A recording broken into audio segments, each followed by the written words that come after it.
எங்கள் திரைப்படக் கல்லூரியின் முன்னாள் மாணவர், எங்களுக்கெல்லாம் வழிகாட்டி, தயாரிப்பாளர் சங்கத்தின் தலைவராக மட்டுமல்ல, அவர் சினிமாவில் அனைத்து துறைகளிலும் தனக்கென ஒரு முத்திரை பதித்தவர். எங்களை போன்றவர்களுக்கெல்லாம் ஆதரவாக செயல்பட்டு எங்கள் படங்களை எல்லாம் விநியோகம் கூட செய்தவர். எங்கள் பிரியத்துக்குரிய அண்ணன் திரு KR அவர்களே. அப்புறம் வந்து கண்டென்ட் கொடுத்துட்டு போனார். அதாவது கண்டென்ட் சூப்பர் ஸ்டார் ராஜன் அவர்களே. கண்டென்ட் தளபதி எங்கள் பொருளாளர் இயக்குனர் தம்பி பேரரசு அவர்களே. முழுமூச்சாக தயாரிப்பிலிருந்து நடிப்பில் இறங்கி சாதனை படைத்து கொண்டிருக்கும் திரு தேனப்பன் சார் அவர்களே.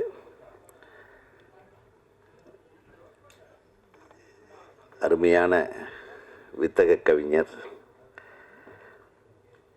எல்லா ரவுண்டும் அவர் எழுதக்கூடியவர்.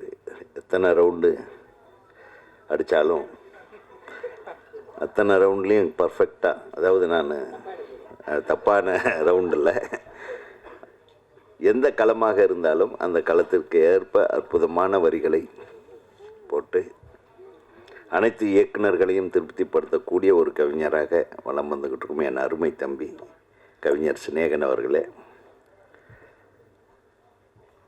இந்த அழகான திரைப்படத்தை தைரியமாக தயாரித்து ஒரு அருமையான ஒரு விழாவை நடத்தி கொண்டிருக்கும் அன்பு தயாரிப்பாளர் அவர்களுக்கு நம்ம முதல்ல வாழ்த்து சொல்லணும். ஏன்னா அவர் இல்லைன்னா நம்ம இங்கே இந்த கூட்டம் நடந்திருக்காது.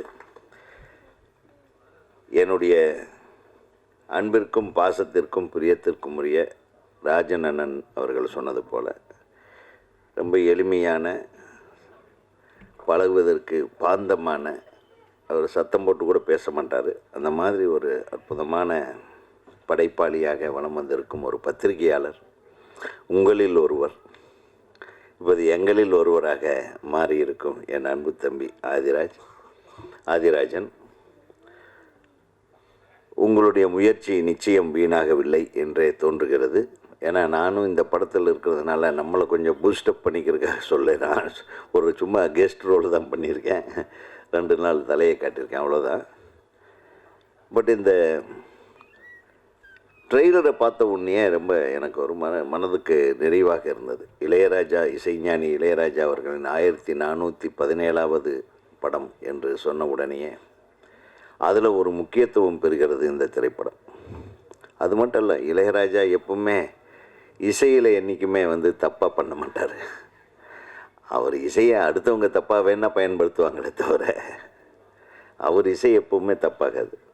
ஏன்னா அண்ணனுக்கெல்லாம் அவர் கூட நெருங்கி பழகிறவர். அவர் இளையராஜான்னா அவர் கதவை தட்டாமலே உள்ளே செல்லக்கூடிய நபர்களில் ஒருவராக இருந்தவர் தான் அண்ணன் KR அவர்கள். அவருக்கு தெரியும், அவருக்கு ஒரு படத்துக்கு இல்லைன்னா முதல் படத்துக்கு எவ்வளவு அருமையான song, all songs hit.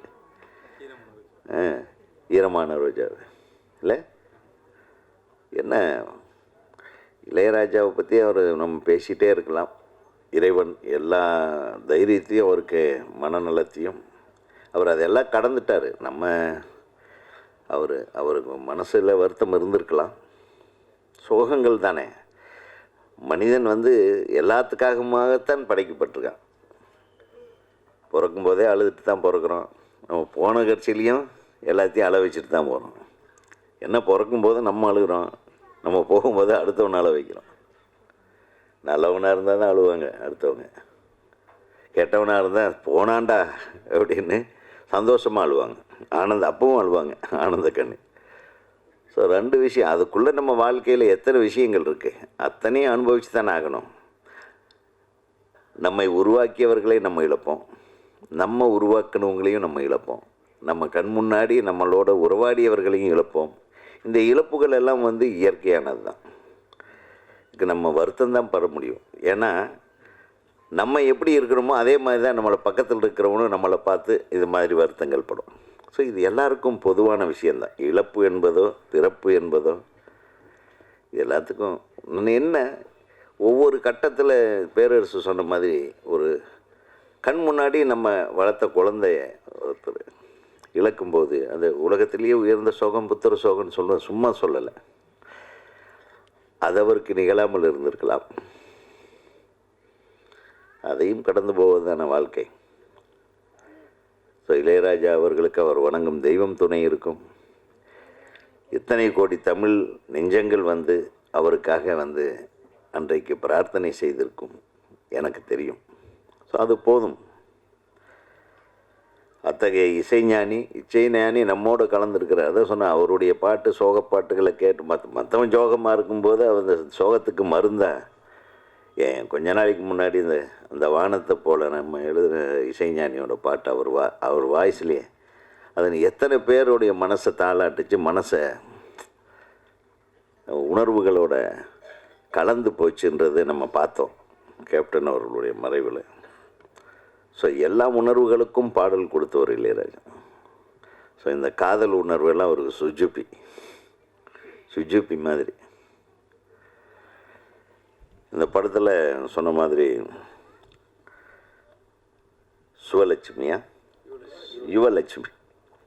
Yuvalakshmi ரொம்ப பிரமாதமாக அந்த எக்ஸ்ப்ரெஷன்ஸ் எல்லாம் you have done really wonderful.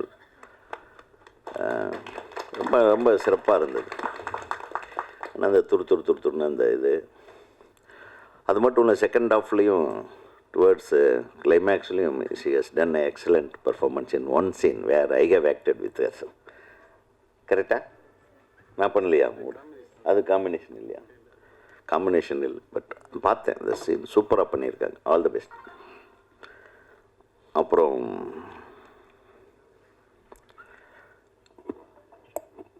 Sinamika super, ரொம்ப நல்லா பண்ணியிருக்காங்க. உங்களுக்கு எனது மனமார்ந்த வாழ்த்துக்கள். இந்த திரைப்படம் உங்களுக்கு உங்களுடைய ஆசைக்கும் இசைஞானியோட இசைக்கும் அந்த பாட்டு இதயமே மிகப்பெரிய வெற்றி அடையும். அது உங்களுக்கு பெரிய ரீச் வரும் அந்த பாட்டிலேயே. வாழ்த்துக்கள். அப்புறம் நம்ம ஹீரோ சொல்லணுமா? நல்லா பண்ணியிருக்கீங்க தம்பி. அந்த இதயமே பாட்டில் நீங்கள் பண்ணியிருக்க அந்த எமோஷன்ஸு காட்டின மூமெண்ட்ஸு,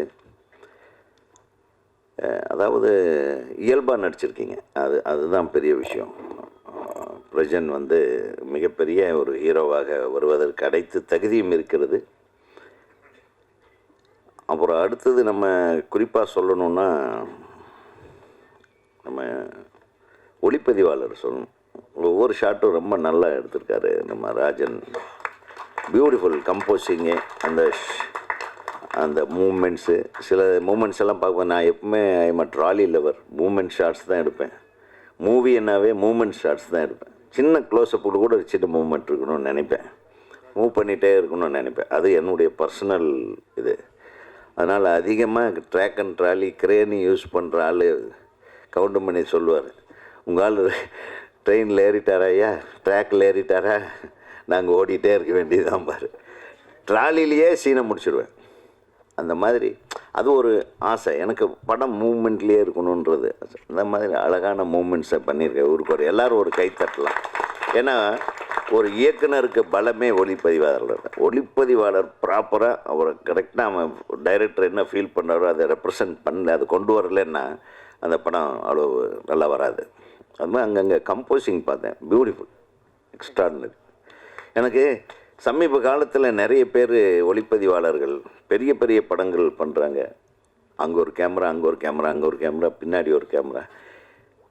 ஒரு நிமிஷம் நடக்கிற ஒரு ஈவெண்ட், ஒரே நிமிஷம் நடக்கிற ஒரு காட்சி கிட்டத்தட்ட ஒரு 50 நிமிஷத்துக்கு எடுக்கிறாங்க ஒரே காட்சியை.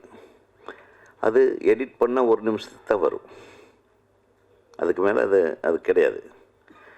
எந்த இடத்துல எந்த ஷாட்டை போடணும், இதில் ஒரு கவித்துவம் வேணும். ஒரு ஷாட் கம்போஸ் பண்ணும்போது அந்த காட்சிக்கும் அந்த கேமரா வந்து அந்த கதாபாத்திரத்துக்கும் அதில் சொல்ல போகிற விஷயத்துக்கும் யாருக்கு எங்கே முக்கியத்துவம் இருக்கணும், யாருடைய ரியாக்ஷனுக்கு முக்கியத்துவம், டுவர்ட்ஸ் யாருக்கு ரியாக்ஷன் பண்ணுறான்ற முக்கியத்துவம் இருக்கணும்.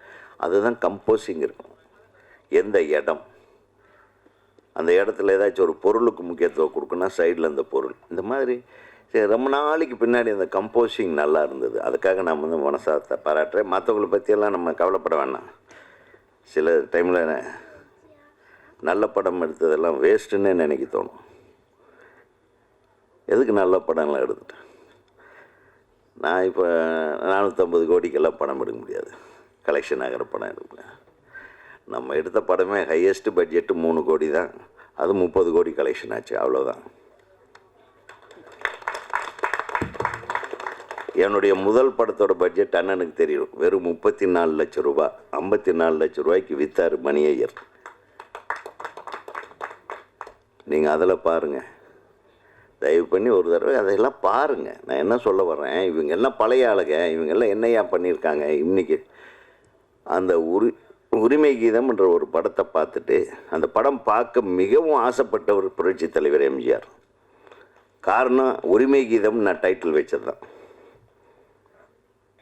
என்னுடைய போதா காலம் அவர் ஆஸ்பத்திரியில் இது வந்த உடனே காட்டணுன்றதுக்காக போராடுறேன், மாட்டிக்கிச்சு. டெல்லி வரையில் அந்த படம் எனக்கு ஏன்னா ஃபஸ்ட்டு எடுத்த உடனே ஃபஸ்ட்டு சீனே ஹீரோ சிஎம்மை ஷூட் பண்ணி சிஎம் செத்து போயிடுவார். எவனாச்சும் பண்ணுவானா முதல் படத்துக்கு? ஒரு என்ன தைரியம் இருக்கணும் நம்மளுக்கு. இந்த கதையை கேட்டு அவர் நான் முதல்ல நான் படம் பார்க்கணுன்ட்டார். படம் நான் வந்து இன்விடேஷன் வச்சேன் அவருக்கு. இயக்குனர் நீலகண்டன் ஐயா என்னை கூப்பிட்டு போனார் எம்ஜிஆரை பார்க்க. ஏன்னா நான் திரைப்படக் கல்லூரியில் எம்ஜிஆருடைய ரெக்கமெண்டேஷனில் சேர்ந்த ஸ்டூடெண்ட். அதனால் அவன் பையன் நல்லா படிக்கிறானான்னு அப்பப்போ கேட்டுப்பார். அந்த முதல் படத்தை நான் பார்க்கணும், என்ன கதைன்னாரு இன்விடேஷன் கொடுக்கும்போது. சொல்லியா அப்படின்னா, இல்லைங்க ஏங்க நான் எடுத்துகிட்டு உங்களை காட்டுறேன் அப்படின்னேன். அப்போ சொன்னார் அவர், எடுத்த உடனே சிஎம்மை ஹீரோ சுட்டு போடுறான் அப்படின்னு சொன்னார். அப்படின்னா நான் முதல்ல பார்க்கணும் அந்த படத்தினார். கடைசி வரையில் அவர் பார்க்க முடியல. 88 தான் ரிலீஸ் ஆச்சு, 87 எங்கள் தலைவர்.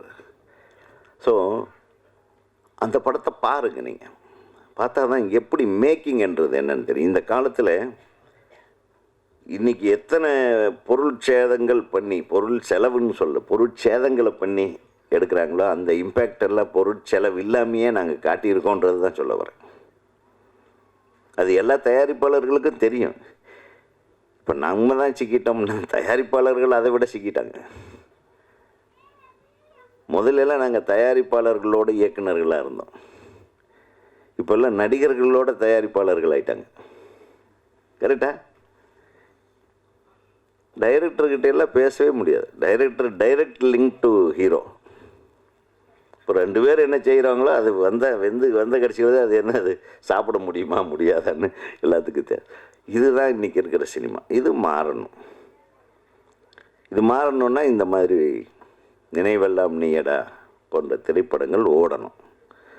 எளிமையான முறையில், அதிக பொருட்செலவு இல்லாமல். கரெக்டாக? ஜாஸ்தி செலவாயிடுச்சுன்னு ஏதாச்சும் ஃபீலிங் இருக்கா? அது முன்பின்ன இருக்கும். நீங்கள் என்ன ஒரு 1.5 கோடின்னு போட்டிருப்பீங்க, அது ஒரு 2-2.25 கோடி ஆகிருக்கும். ஆக்கலாம். உங்களுக்கு பெரிய மியூசிக் டைரக்டர், ஒரு பெரிய பூஸ்ட்டு, இதெல்லாம் நிச்சயமாக திரும்பி வந்துடும். உங்களுக்கு கவலையே படாதீங்க. உங்களுக்கு ஆடியோவே உங்களுக்கு மிகப்பெரிய லாபம் வரும். அது ஆடியோ ரைட்ஸ் உங்கள்கிட்ட தான் இருக்குது. கரெக்டாக? முதலாக இளையராஜா அவர்கள் இந்த ஆடியோ ரைட்ஸை அவர் எடுத்துக்கல, நீங்களே வச்சுக்கங்கன்னு சொல்லியிருக்காரு. கரெக்டாக? ஸோ அதுக்கு ஒரு மிகப்பெரிய கைத்தட்டல் இளையராஜா அவர்கள். அதுதான் இளையராஜா. யாருக்கிட்ட எப்படி இருக்கணும்னு தெரியும் அவருக்கு. அதுக்கப்புறம் காதலை பற்றி தம்பி பேசினார். அவர் அப்படியே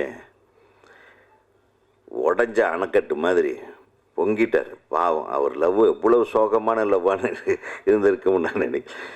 அப்படியெல்லாம் போய் பார்த்து அவ்வளோ வெறுத்து பண்ணியாகன்னு நீ சொன்னதை பார்த்தா இதெல்லாம் உன்னுடைய சொந்த கதையை சொல்லிகிட்டு இருக்கிற மாதிரியே தெரிஞ்சது. அப்படி போய் பார்த்து அந்த மூஞ்சி ஏண்டா பார்த்தோம், அந்த உடம்பா அது சிம்ரன் மாதிரி இருந்த உடம்பு இப்படி ஆயிடுச்சேன்னெல்லாம் வருத்தப்பட்டு வேதனைப்பட்டு. நாங்கள் பழைய காதலிகளை பார்த்துருக்கோம், அவங்க இன்னும் அதே மாதிரி அழகாக இருக்காங்களே. என் மாதிரி மனசு அவங்களுக்கும் சுத்தம். அதனால் அவங்களும் இளமையாக அழகாக, அன்னைக்கு பார்த்தா அதே சிம்ரனை விட அழகாக இன்றைக்கும் அதே மாதிரி இருக்காங்க. அவங்களுக்கு 2 குழந்தைங்க, எனக்கு ஒரு குழந்தை, அவ்வளோதான். இப்போ என்னங்கிற காதல் ஆளுக்கு ஆள் வித்தியாசப்படுங்க. என்ன சொல்கிறேன்? ஆளுக்கு ஆள் வித்தியாசப்படும். அதுதான் எனக்கு காதல். என்ன சொல்கிறீங்க? காதலுக்கு கண் இல்லைம்பாங்க. காதலுக்கு மட்டும்தான் உயிர் இருக்கு, வேற எதுக்குமே உயிர் கிடையாது. கொஞ்ச நேரத்துக்கு முன்னாடி சொன்னாங்க, அதாவது கண் இல்லாதவனுக்கு உலகத்தில் உயர்ந்தது எது? ஏன்னா அவனுக்கு குரல் சவுண்டு தான் அவனுக்கு உயர்ந்தது. அதே மாதிரி பெற்றவங்களுக்கு உயர்ந்தது எதுன்னா குழந்தைங்க மேலே இருக்கிற பாசம் தான் உயர்ந்தது. ஆனால் ஒரு காதலனுக்கு உயர்ந்தது என்ன சொல்லுங்க?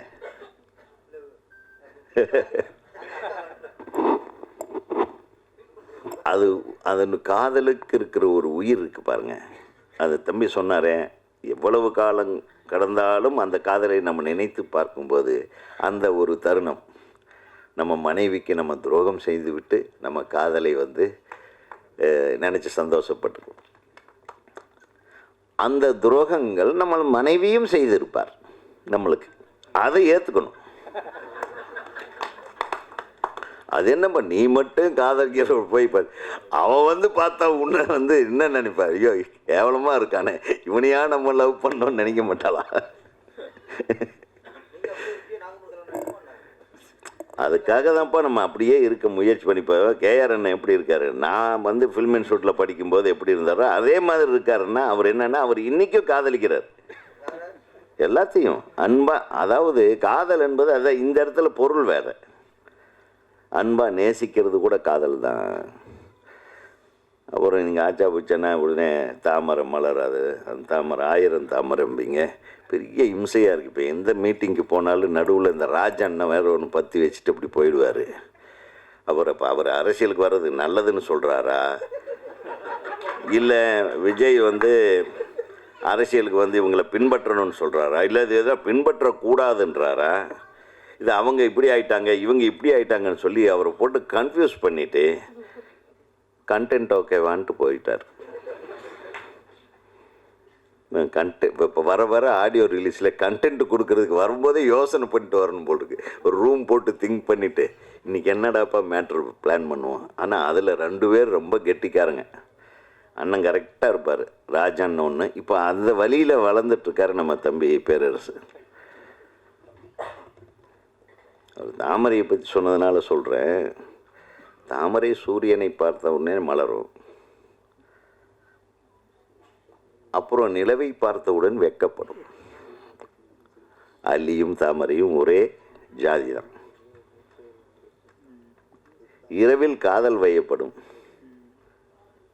பகலில் மோக வயப்படும். கரெக்டா? எப்படி வேணால் வச்சுக்கலாம். கவிஞர் நம்ம கவிஞரை பார்த்தோன்னே அவர் சொல்லிட்டார் என்ன மாதிரி பாட்டு எழுதுவாருன்ட்டு. அது நீங்கள் எழுதுந்தா அவர் சொன்ன பாட்டு அந்த கம்மங்காட்டு நெருப்புட சொம்பு தண்ணி பத்தாதான், நான் நெருப்புடாப்பா உனது. அவர் லைன் தான் அது. கம்மங்காட்டு நெருப்புடா, கம்மங்காட்டு நெருப்புடா, தீ பிடிச்சி கம்மங்காட்டில் தீ பிடிச்சா சொம்பு தண்ணி பத்தாதான். ஆண்டவா,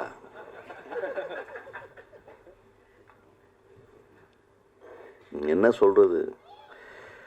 மேட்ரு எப்படி வேணாலும் எழுதலாம், மிரட்டலாம் இப்படியெல்லாம் எழுதக்கூடாது. இப்போ என்னென்ன இது இப்படி? இப்போ ஒரு கவிஞன் 1-2 விஷயங்க. நான் கவிதைகளோ பாடல்களோ எழுதும்போது என்னுடைய வாழ்க்கையில் நடந்த விஷயங்களை வச்சு தான் எழுதுவேன். பெரும்பாலும் கவிஞர்களுக்கு அது பழக்கம். அந்த இடத்துல நான் நின்று பார்க்கும்போது தான் எனக்கு பயமாக இருக்குது. இவர் தகிச்சு வரல. வணக்கண்ணா. தொடர்ந்து உங்கள் கம்பங்காட்டு பற்றி எரியட்டும், டேங்கர் லாரி அடைக்கட்டும்.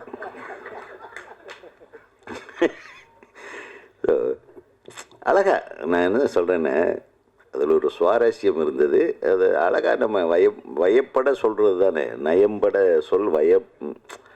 அடுத்தவர்களை வசியப்படுத்தும்படியான வார்த்தைகளை போடுறது தான் இன்றைக்கி இன்றைக்கெல்லாம் ஒவ்வொரு வார்த்தையிலேயே அரசியல் கட்சியை ஆரம்பிச்சிடுறாங்க இல்லையா? அதனால் ஒரு 2 பாட்டு எழுதுனா போதும், அடுத்தடுத்து நிறைய தலைவர்கள் உருவாயிடுவாங்க. என்னை கேட்டால் விஜய் சாரை தொடர்ந்து எல்லா நடிகர்களும் ஒவ்வொரு கட்சி ஆரம்பித்தாங்கன்னா நல்லாயிருக்கும். அஜித் ஒரு கட்சி, கமல் சார் ஆரம்பிச்சிட்டாரு, ரஜினி சார் மிஸ் பண்ணிட்டாரு. இனி இருக்கிற எல்லா நடிகர்களும் ஒவ்வொரு கட்சி ஆரம்பித்தாங்கன்னா பிரமாதமாக இருக்குது. நமக்கெல்லாம் நிறைய பேர்த்துக்கு வேலை கிடைக்கும்.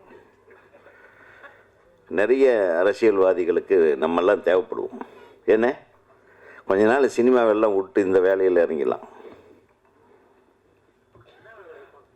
என்ன ஏதோ ஒன்று வேலை கிடைக்கும்ல, நம்ம பேசுவோம்ல, பேசுறதுக்கு கண்டென்ட்டாவது கிடைக்கும்ல. கண்டென்ட் கொடுக்குறதே இப்போ வேலையாக போச்சு. அதுக்காக தான் நீங்கள் வந்து எவ்வளோ நேரம் பொறுமையாக உட்காந்துருக்கீங்கண்ணே. தேவி அண்ணே, அது மட்டும் இல்லை, நமது முன்னாள்